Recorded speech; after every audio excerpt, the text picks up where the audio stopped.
여러분 안녕하십니까, 진성호입니다. 지금 민주당 정권이 갑자기 MB 정부 시절 국정원의 사찰 의혹을 꺼집어냈습니다. 그리고 시간이 흐를수록 칼날은 박형준 부산시장 예비후보에게 겨누고 있습니다.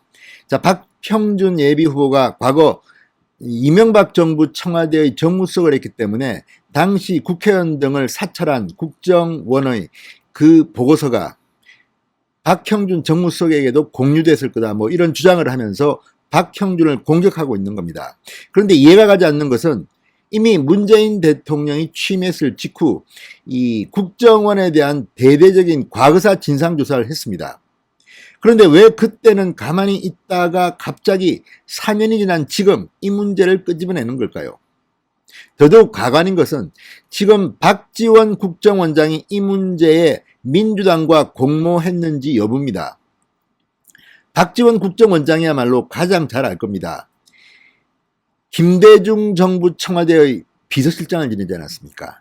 그리고 김대중 정부 시절 국정원에서 무슨 일이 벌어졌는지를 가장 잘 알 겁니다.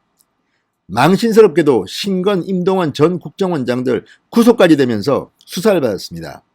그리고 당시 불법 감청, 도청, 이것 때문에 국제적인 망신을 당한 기억이 있습니다. 이렇게 다 알려진 사실인데도 이들은 부득부득 우깁니다. DJ 정부 때 국정원의 불법 도청은 없었다.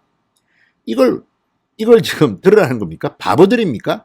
자, 지금 문재인 정부와 민주당은 가짜뉴스를 단속하겠다면서 개혁 입법까지 하겠다고 합니다. 언론 개혁을 위해서 말도 안 되는 이상한 징벌적 보상이 어떠니 하면서 가짜뉴스를 단속하겠다고 하는데 이미 다 공개된 사실조차도 왜곡시키는 민주당의 저 주장, 어거지 주장은 뭡니까? 그런데 오늘 놀라운 일이 벌어졌습니다. 자, 이 박지원 국정원장의 국회 답변 등을 통해서 민주당 정권의 우기기가 얼마나 엉터리인지가 드러난 겁니다.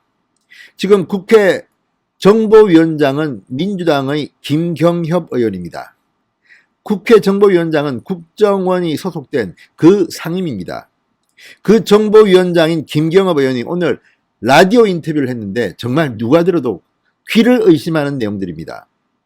자, 그런데 문제는 이런 국회 정보위원장, 민주당 소속의 국회 정보위원장 김경협 의원의 이런 말은 결국은 부메랑이 돼서 문재인 정권에게 갈 겁니다. 이를테면 자살골, 엄밀히 말하면 자책골을 넣은 겁니다. 자, 박지원 국정원장이 민주당과 이런 생각을 공유했는지는 알기가 힘듭니다. 그렇지만 지금 야당은 박지원, 민주당 모두 의심하고 있습니다. 왜 지금 느닷없이 MB정부의 국정원 사찰 얘기를 꺼내는가? 자, 노무현 정부의 국정원 사찰도 있었습니다. 이미 다 공개된 겁니다. 실제로 이명박 전 대통령의 친인척들을 사찰했다가 이 실형을 선고받은 국정원 직원도 있습니다. 그런데도 지금 이들은 우기고 있습니다. 아, 노무현 DJ 때는 국정원 그런 거 없었어. 이명박 때 있었어.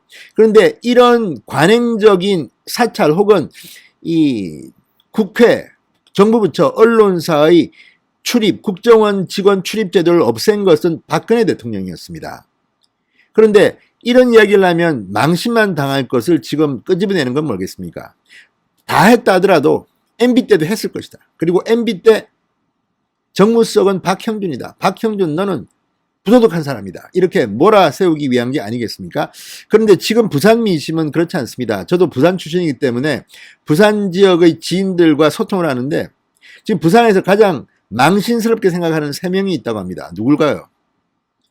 문재인 대통령 맞습니다. 저도 경남고 나왔지만 경남고 출신입니다. 그 다음이 김명수 대법원장입니다. 부산고 나왔습니다. 또 한 명 있습니다. 해관고 나온 사람입니다. 조국 전 장관입니다. 이 세 사람이 부산 망신시켰다고 말하는 사람들이 꽤 많습니다. 그런데 지금 부산시장 선거 힘드니까, 가덕도 신공항도 힘드니까 이제는 박형준 개인 공격을 위해서 혹시라도 MB 국정원 사찰을 꺼냈다면 그 대가를 톡톡히 치를 겁니다. 오늘 김경협 의원 국회 정보위원장이 했던 발언 소개해드리겠습니다. 정말 기가 막힙니다. 이 발언이 나오자마자 DJ 국정원장 구속 수사를 했던 당시 주임검사였던 박민식 전 의원이 바로 반박했습니다. 한 큐에 그냥 김경엽 정보위원장을 곡소리 나게 만들었습니다. 정말 이렇게 공개적으로 라디오 인터뷰에서 이런 말을 한다? 이게 가짜 뉴스가 확인되면 김경엽 위원장은 어떻게 될까요? 김경엽 위원장은 민주당 정권을 위해서 이런 발언을 했다고 생각할지 모르겠습니다. 그러나 이것은 문재인 정권에 대한 반란입니다. 이런 바보 같은 소리를 해서 정작 그 유탄을 맞을 사람은 민주당 정권입니다. 특히 문재인 대통령은 노무현 정부 청와대에서 민정수석과 비서실장을 지냈습니다. 노무현 정부의 국정원 사찰 의혹에서 자유롭지 못한 사람입니다. 마찬가지로 박지원 국정원장은 DJ 정권의 비서실장을 지냈습니다. DJ 정권에서 국정원장 두 사람이 실형을 선고받았습니다. 그렇다면 지금 자기들은 뭣도 모르고 칼을 휘두르지만 결국 그 칼에 맞아서 치명상을 입을 사람들은 노무현 DJ 두 전직 대통령 정권 사람들이 아닐까요? 진성호의 융단 폭격 시작합니다. 박지원 국정원장을 융단 폭격합니다. 방송에 앞서 아직 진성호 방송에 구독자가 아니신 분들은 붉은색 구독 버튼 눌러주십시오. 더 좋은 방송으로 보답하겠습니다. 자, 김경엽 의원. 자, 국회 정보위원장입니다. 오늘 KBS 라디오에 나와서 이렇게 말했습니다. 김대중 정부 때는 도청을 더했다는 이재호 전 장관의 주장에 대해서 이분이 착각을 하시는 것 같아. 그건 김대중 정부 때가 아니라 원래 김영삼 정부 때 도청 장비를 도입을 해서 광화문하고 국회 그 다음에 서초동 법원청사에 도청을 해오다 그때 미림팀이라고 그랬죠. 그래서 그게 밝혀져서 실제로 그것으로 인한 수사도 이루어졌고 그것과 관련된 연관된 당시의 책임자도 처벌까지 다 받았던 사안이다. 이렇게 주장했습니다. 그리고 나서 김대중 정부가 정치사찰, 민간인 사찰을 전부 다 금지시켰고 그 당시에 도청 장치들을 전부 다 용광로에 넣어서 폐기했다.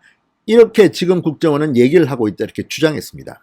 자, 이 말이 얼마나 바보스러운 건지는 바로 들통이 났습니다.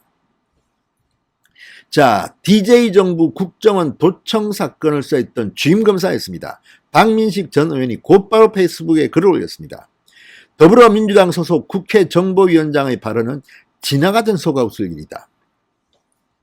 한마디로 팩트체크가 전혀 안 되어 있다. 미림팀이 뭔지 R2, CAS가 어떤 기계인지 전혀 내용도 모르고 그냥 당에서 주는 대로 A4나 읽어서야 어찌 대한민국 국회 정보위원장이라 할 수 있겠냐. 제발 판결문이나 공소장이라도 한번 훑어보라. DJ 때는 그만두라고 했다고요? 본격적으로 시작하라고 했던 때가 DJ 정부다. 이렇게 비판했습니다.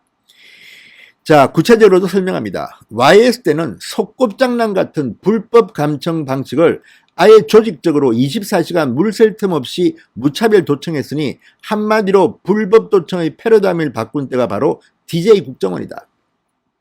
미림팀, YS 때의 미림팀은 노태우 정부와 YS 정부 때 활동하던 국정원의 비밀 조직이었는데 그 규모가 3명에서 5명 정도였다. 주로 망원을 포섭하여 사회지도청 인사들의 식사 자리에 미리 도청기를 설치해놓고 대화 내용을 듣는 수준이었다. 지금 검찰에 당시 입수한 274개의 녹음 테이프가 봉인되어 있다. 그러다가 1997년 11월 대선 직전에 이 조직을 폐기시켰다고 말했습니다. 그렇지만 DJ 때는 다릅니다. 이게 아마추어라면 이건 완전 프로입니다. 자, 박민식 전 의원은 말합니다. R2나 CAS는 DJ 정부가 출범하자마자 수십억 원의 예산을 들여서 개발한 휴대폰 감청 장비다. 2002년 3월 이 특수 장비가 용광로에 들어가기까지 그 활약상은 참으로 감탄을 자아낸다. 2002년 3월은 노무현 대통령의 취임입니다. 그러니까 DJ 정권의 이 국정원은 이렇게 수십억 원의 예산을 들여서 휴대폰 감청 장비를 활용해서 도청을 했다는 겁니다. 불법적으로. 수십 명의 8국 직원들이 3교대로 24시간 내내 사회지도청 인사 1800여 명의 휴대전화 등을 불법 감청했다. DJ 시절 이야기입니다. 얼마나 열심히 감청을 했으면 8국 직원들의 당시 별명이 귀때기였다. 이렇게 밝혔습니다. 이건 수사검사를 했기 때문에 박민식 전 의원이 구체적으로 알고 있는 경험담을 이야기하는 겁니다. 그런데도 지금 국회 정보위원장이라는 자가 이렇게 말도 안 되는 주장을 하고 있는 겁니다. 이런 거 다 가짜뉴스, 이거 고발해가지고 다 어떻게 처벌해야 되는 거 아닙니까? 이러니 국민들이 바보 개돼지로 하는 겁니다. 이 사람들은. 기가 막힙니다. 그 규모나 피해를 비교해보면 YS대의 미림팀은 구석기 시대 돌칼 하나 들고 운 좋게 지나가던 노루 한 마리 잡는 것이라면 DJ 때의 국정원 8국은 4차 산업혁명 시대 최첨단 장비 R2 CAS로 아예 싹쓸이 짐승 씨를 말리는 것이었다. 이렇게 비유하기도 했습니다. 박지원 국정원장을 향해서는 DJ의 분신이기 전에 대한민국의 국정원장이다. 박지원의 주인은 DJ일지 몰라도 국정원장의 주인은 대한민국 국민이다. 인권 대통령 DJ 명예에 흠이 될까봐 거짓말하고 싶겠지만 주인인 국민들에게는 진실을 밝혀야 된다. 김대중 정부 때 국정원에서 불법 감청을 가장 심하게 했다. 이렇게 말했습니다. 자, 이 문제는 서로 고발고소해서 한번 해봅시다. 이거 정말 이렇게 국회 정보위원장이라는 김경엽 의원이, 민주당 의원이 이렇게 라디오에 나와서 이렇게 막 거짓말을 해도 되는 건지, 이 문제는 정말 심각합니다. 이게 결국은 문재인 대통령한테 직격탄이 될 겁니다. 문재인 대통령이야말로 박형준 정무수석 정도가 아니라 노무현 정권 내내 청와대에서 민정수석과 비서실장을 했던 사람입니다. 정권 내내 이루어졌던 국정원의 사찰은 다 알고 있을 가능성이 높습니다. 결국 지금 민주당이 하고 있는 이 정치 공세, MB 정권의 국정원 사찰 의혹 제기는 DJ 노무현 시대로 갑니다. 그리고 결국 청와대에 근무했던 박지원과 문재인에게 그 책임이 돌아갈 겁니다. 진성호의 융단 폭격이었습니다. 여러분 감사합니다.